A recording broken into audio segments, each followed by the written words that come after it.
नाजरीन, आपके साथ एक खबर शेयर करने जा रहा हूं कि भारतीय एयरलाइन में 35,000 फीट की बुलंदी पर एक थाईलैंड की खातून ने बच्चे को जन्म दिया।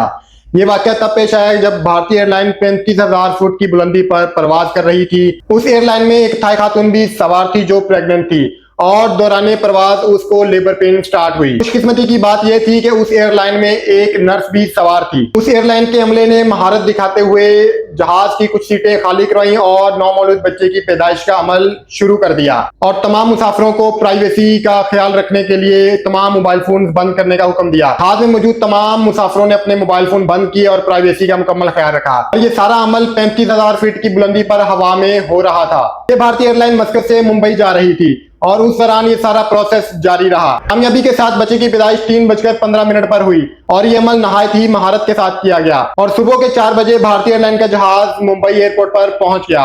पायलट्स ने पहले ही एयर कंट्रोल अमले को इस बात की निशानदेही करवा दी थी और उससे पहले उस चीज की मुकम्मल तैयारियां जारी थी। जैसे ही जहाज मुंबई एयरपोर्ट पर पहुंचा तो वहां पर एम्बुलेंस मौजूद थी और उस थाईलैंड की खातून और बच्चे को करीबी हॉस्पिटल में मुंतकिल कर दिया गया। जहाज के अमले को बहुत ही सराहा गया और अमले की महारत को काबिल तहसीन करार दिया जा रहा है। आप इस बारे में अपनी क्या राय रखते हैं कमेंट बॉक्स में जरूर बताइएगा और अपने मेजबान उस्मान के यूट्यूब चैनल लाइव टॉक को जरूर सब्सक्राइब कीजिएगा। मिलते हैं किसी नई वीडियो में, तब तक के लिए अल्लाह हाफिज।